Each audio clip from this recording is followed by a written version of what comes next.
We'll try, but perfect. Hello, welcome to episode 27 of Creative Collaboration Conversations with Veronica and me. And hello, today we're going to chat about actually one of our favorite topics is strategic partnerships. So kind of what, how, who, etc. So start us off, Veronica. Strategic partnerships. How do you think about strategic partnerships? Well, Jillian, you do know this is one of my favorite topics, Yes, yes. as of yours. Mm-hmm. And I think it's basically this podcast can Yeah, be exactly. considered a strategic partnership, right? How it all Mm-hmm. started. And for me, strategic partnerships is there are actually several things involved in this. And we were discussing, was it? I think I know we had an episode about creativity, but also in the last episode 26, where we were discussing about work environment, Mm-hmm. creativity is an important factor. And I think strategic partnerships are the perfect example of creativity, of changing perspective, of seeing things differently. Because Mm-hmm. I think the majority of entrepreneurs or business people or professionals, when it comes to strategic partnerships, they will just go for, okay, so let's give an example. I have a yoga clothing business, and I will think I just need to go to yoga studios and work with them Mm-hmm. and do that. But what about if you're thinking differently, and who's the audience, who's actually wearing this type of clothes? And of course, Mm-hmm. the people that enjoy yoga, they will do that. But how about you go and pitch mamas that they need to Mm-hmm. feel comfortable, and the yoga clothes Mm-hmm. are very comfortable? So what I'm trying to say is change perspective, look at Mm-hmm. them differently. And strategic Mm-hmm. partnerships are a way of reaching your audience in unusual way, and just being present there for them, not to sell necessarily, but to build a relationship and be Mm-hmm. creative and be unique, and just, I don't know, play around with what you can do and create something new. And I Mm-hmm. feel I could talk about this endlessly, so Sure, free sure. to No, jump I in. love that. Yeah, I love that you bring up the creativity as a kind of critical component of strategic partnerships. I couldn't agree more with that. The way I think about strategic partnerships or just partnerships, hopefully that are strategic, I think of them as one of basically 10 what I think of as like vital business relationships, otherwise known as stakeholder relationships. Yes. So for me, it's one really important kind of category of all of the relationships that do exist around a business. Just unfortunately, all too often, they're either dormant or just treated kind of an ad hoc rather than strategically or proactively. So that's kind of my high level kind of outlook on partnerships. In terms of strategic partnerships, the way that I kind of describe them, the way I talk about them in through workshops and working with clients, etc., is they're a way to expand business by accessing new audiences, and that could in turn lead to an array of benefits, right? So it could net new customers, just opportunities with all the other stakeholder relationships in your business, right? But specifically in terms of the creativity, I agree wholeheartedly because the low hanging fruit, the most conventional way to think about strategic partnerships is, oh, can this get me more customers or more exposure to customers? Exactly. So that is great. But again, there's all these other components, these other stakeholder relationships. So a couple of examples, I would say one is media, right? So Yeah. this partnership you could create, maybe this other entity has media relationships that you don't currently have that you may be able to gain access to. Or perhaps the partnership in and of itself will attract new media opportunities that either party individually may not be able to ascertain. Um, Another example would be employees, right? So oftentimes you may end up, your company may end up on the radar of some ideal candidates or potential employees simply as a result of either the thing that this partnership creates, or because they were already in the ecosystem of this other entity that you're partnering with. So through that partnership, you now gain access to prospective employees or team members. Yeah. And the last one is, again, it's the customers and clients, but not in the conventional sense. It can also help to kind of reawaken previous clients or customers that, or maybe people that almost bought from you or almost engaged with you, but didn't for some reason or another. So they weren't actual like paying customers, but they were on the fringe. And then they see you again. And because of their favorable perspective on this, partnership or through this other company and their brand recognition, now suddenly you become of interest, and then they become like more of a motivated buyer. So I guess it's the same thing as like new audience, but I just think it's a different way of thinking about it. So that's a little bit about, different, how I think about strategic partnerships, and frankly, like robust opportunity that this topic provides in terms of helping to grow, strengthen or expand a company. So I love this topic. It's me too. And it's actually, you just pointed out the best part of strategic partnerships, because it's doesn't have just one goal or one scope. It's so multifaceted, and it depends on what do you want. And that brings me back to actually why strategic partnerships are always part of the strategy, and why do you need a strategy in order to be able to do strategic partnerships properly? Because if what are the main components, right, in order to be able to do a proper, or what's the word I'm looking for, a successful strategic partnership? It's about knowing your audience. Who are you targeting? So that means you do need to go and do the work. And actually, we do have a Spin Ideas, a free resource about that. That we're gonna make sure it's it's linked in the notes. Also knowing, and I loved what you said before, and knowing your goals. Where are you heading? And again, we do have a free resource for that. So we're going to plug that in as well. And then being creative, because if you know what you want, and it can be the fact that you said, yes, it's not only about sales directly, but it can be about brand awareness or just reaching new audiences, not necessarily to sell them now, but reminding them that you are there. And reactivating what is happening, or just those audiences can open you doors for something else. So it's what is your goal? What do you need to achieve in short time and long term? And that's one of your favorite things, I know.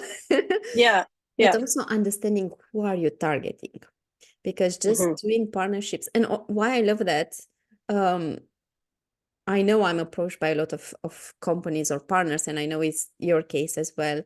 And sometimes it's very hard to see, who do I want to be associated and partnered with, and who I don't want to. And some of them are amazing, but if you really think like, would this just consume my time without really, and can be nice, a nice collaboration, but is it actually bringing me what I need at this moment for my company, for my clients, for whatever type of partnership it is, or not? Then it's very easy to say yes or no, and that will free time to allocate to something that actually makes sense, to build a relationship with someone that will bring what you need at that time.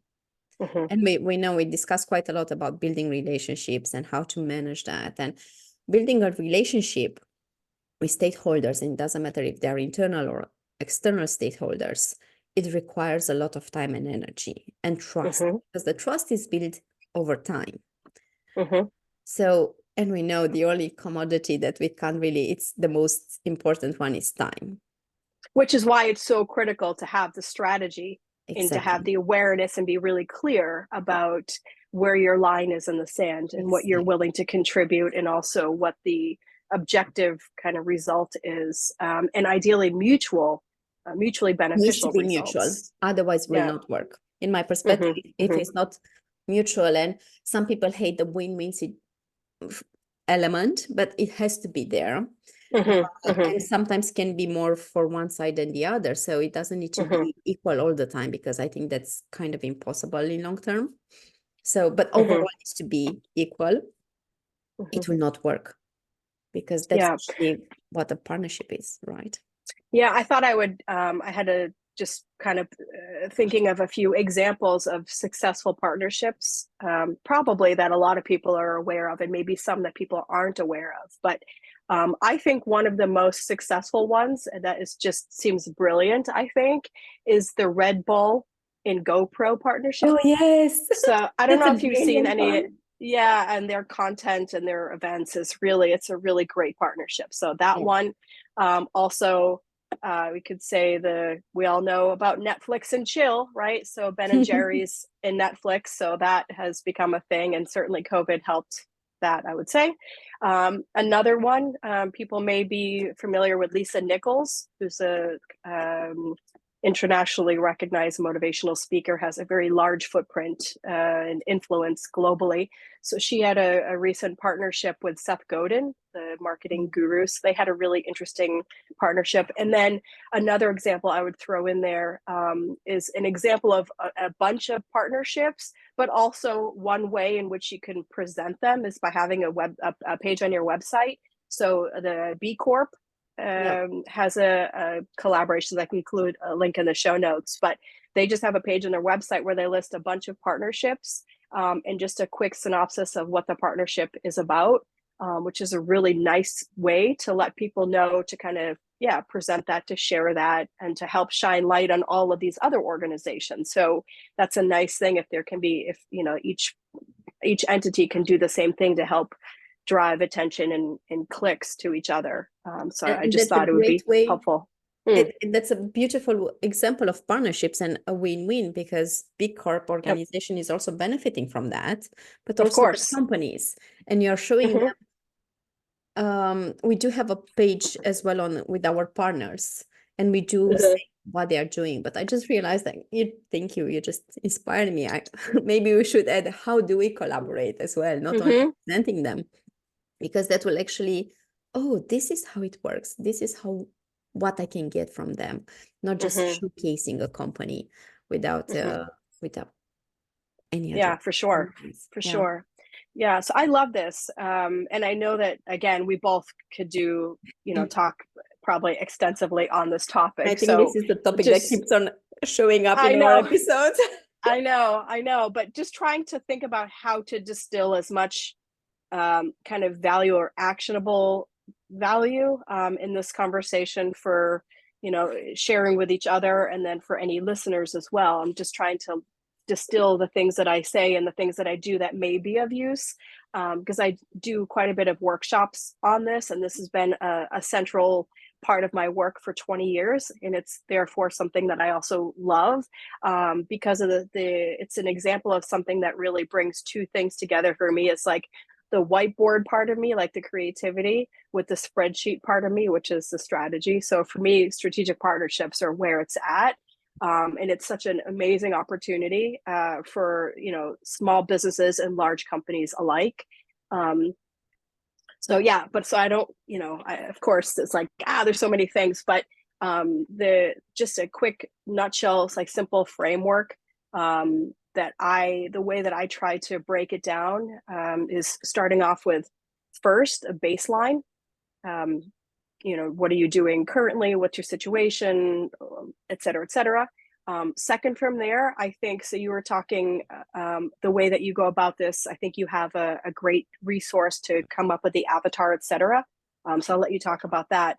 The way I do it is kind of ecosystem mapping, and how I describe it's like dual ecosystem mapping. So your own individual, your own business ecosystem, which relates to community, et cetera, as well as your target customer, or whatever your project is, if it's whatever stakeholder group you're focusing on. So that ecosystem as well, and looking for those overlaps. So there's a really interesting kind of worksheets and workshop that I enjoy doing on that topic specifically.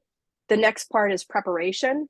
And this is a piece where most people skip right over it, kind of like you said earlier. People think it's like, it's a, black white or like XYZ situation, and it's really not. I feel like the more It preparation you never can do, is. that's, yeah, you can get more creative and much more strategic. So there's a host of benefit to really spending time to be prepared. And then once that, once you're ready to move on, the next step would be the outreach. And then the last step is the debrief, or kind of the value add, et cetera, and then look for, hopefully repeat the same process with a new focus or new initiative, or a next layer of the existing initiative, et cetera. So that's the way I distill kind of the process of building strategic partnerships. Make sure you're actually putting the link to your workshop, because I think a lot of Sure. our listeners could benefit from that. And what we need to point out, actually, my approach is very similar. I think we are using different terms, but more or less it's the same. What people still forget, after what I'm realizing also with my clients, and it's a big chunk of the work we do, you close a partnership, you set it up. Some of them actually are good at implementing it, but they forgot to follow up. And I think Yeah, that's very the key. important. That's the Exactly. key. Like what we were discussing about events, when people are going meeting, but they are not following up with the meeting, or maybe they have the meeting, but they don't follow up properly with, hey, we spoke 6 months ago. How about we have another check-in, or things like that? It's like the follow-up is like you have to add the little sprinkle of salt at the end, or the little olive oil at The the end. Like, balsamic, yeah, exactly. Just it is like, brings if you don't, everything it's to like, life. oh, I made this amazing cake. It's like, yeah, you didn't frost it. It's like, oh, that's where it comes together. So And that's like, sometimes, that's the partnership. Yeah. exactly, you need to follow up, and you need to finalize. A lot of people are there was a study, actually, for sales. So I don't remember in what year, was quite some time ago, but a lot of people were pitched, offers sent, but contracts weren't closed. And when they went back and asked, why didn't you book with us? The answer was very simple. You didn't ask me to. Yes. Yes. You need to ask that question. Do you want to book?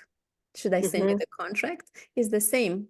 You need to follow up. You need to ask. You need to basically close the deal.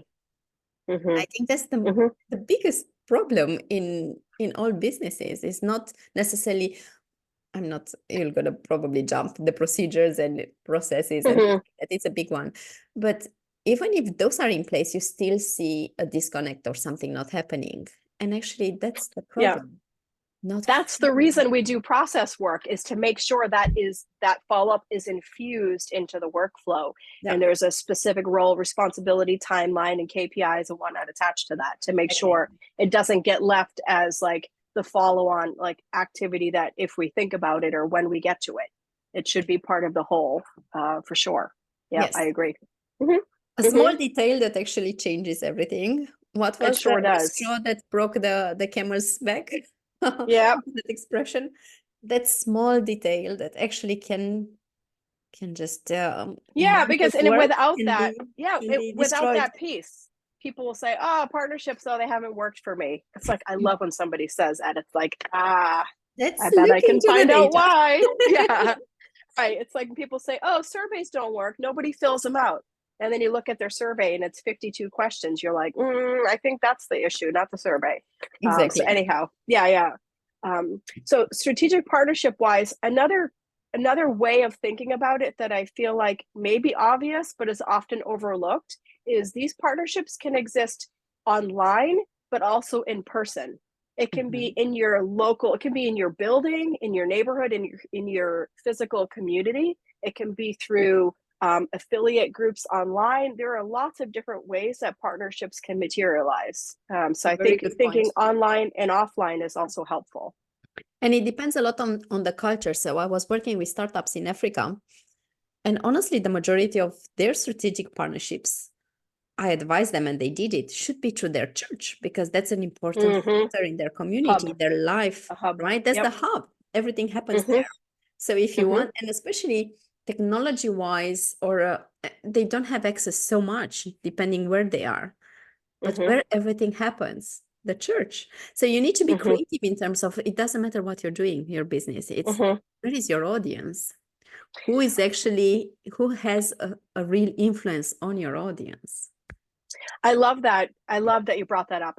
Of course, I had no idea that you did that or that you were going to bring that up, but I love that you did, because I think it also helps to underscore what we mentioned earlier, and that is the opportunity of strategic partnerships is far beyond just simply customer acquisition. It's Yes. much bigger than that.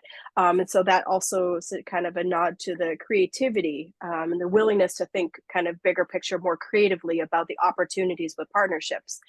So just a kind of just sprinkle a few on the table quick, and then we'll move on.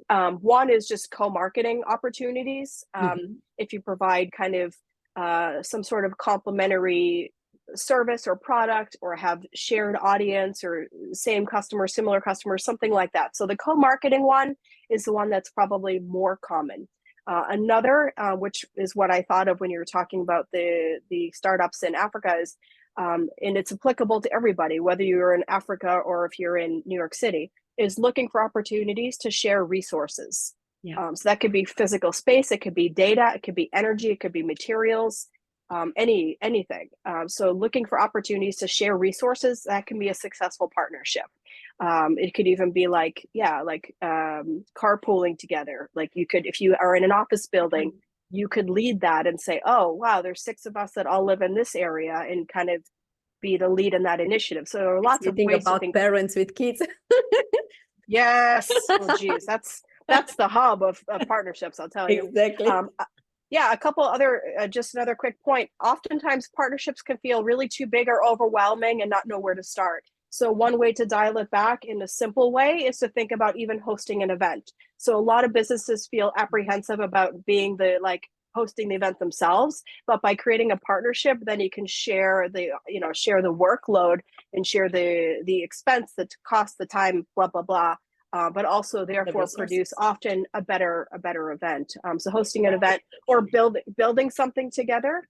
Maybe you want to have like a community garden or something that your company is going to help facilitate in but it feels a bit much. That's an awesome opportunity to seek out, targeted partners in the community to be able to work together on that initiative. So something that could add a little light and love to your community, again, online or offline.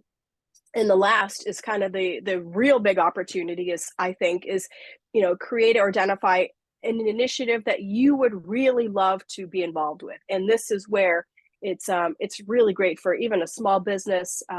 Actually, it reminds me of a company I know in New York that's in healthcare, and they, had this aspiration to build a really large healthcare technology conference.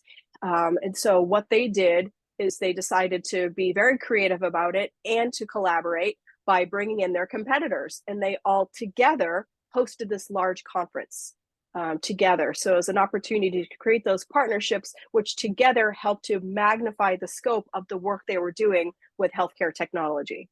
We did the same actually with Marketing for Good event, where we invited profits, and we invited all the marketers we know, just to help them bring their costs to life, or to generate or whatever the need was. Is the same. Use your community to do something good. Absolutely. So for sure, we could roll on and on with this topic, and now we should talk more about this. I think we're going to have a very long episode again. I think we need to structure it in, or to split it in several. But what makes me think actually, and what is most important, and I really want to make this point or have this point across, is bottom line is alignment of values when you're looking for a partner. So everything that we shared stands. But for me, the most important is when choosing or saying yes to a partnership is making sure my values and my partner's values are in line, because otherwise clashes when it comes to implementation, or when it comes to follow-up, or in terms of how the communication and the relationship is going, they will appear. But as long as you share the same values and goals, that will go smoothly, or smoother. Of course, we are humans, we are not perfect. But then it's easier because you know where you're heading and you are using the same tools. So it changes the way of working. Mm-hmm. Yeah, I love that you said that. I feel like that's I feel like that's almost like the mic drop. Like, yes, like that's the thing about strategic partnerships, because without that alignment of values, it's definitely not strategic. Exactly. Right. I Yeah. think that's the Yeah. key word. Sure. So I know you have some resources that are helpful for folks on this topic of strategic partnerships. So we can perhaps include those links in the show notes and on Sure. the episode webpage. And I'll throw the link in there as well to the workshops that I do on this topic. Hopefully Do you have folks a find date for that the of next value. one? There's a bunch of dates. So if they click the link, they'll be able to see the dates that are coming up. And then we also break it down by the individual stakeholder relationships as well, to be able to work on the granular pieces of them. So so the stakeholders, I mean, the partnerships is one, and then all the other stakeholder relationships as well. But yeah, you can check out the link in the show notes. So Good place folks, to go. whoever is looking for a strategic partnership or doesn't know how to start, make sure you're just checking the dates of Jillian's workshop, because I can guarantee they're brilliant. So you want to you want to Hey, listen, give it a go. we'll have fun. We'll have fun. Yeah. All right. So for now, for this conversation, this is strategic partnerships. I feel like I almost want to say part one, but then also we've I talked about kind of, this through yeah, many I kind of want to episodes. say the But same. so I guess it's like to be continued, perhaps. I have a But feeling this topic yeah, will keep on coming because it's just it's that important. it's that important, and always new things need to be added to it. So let's keep it. Cool. But I All think right. it's a wrap up for this one. Yeah, it was nice to have had it with you. So enjoy the Thank rest of you. your day, and thanks for those who listened. See you and hear you next week, actually. Cheers. Cheers.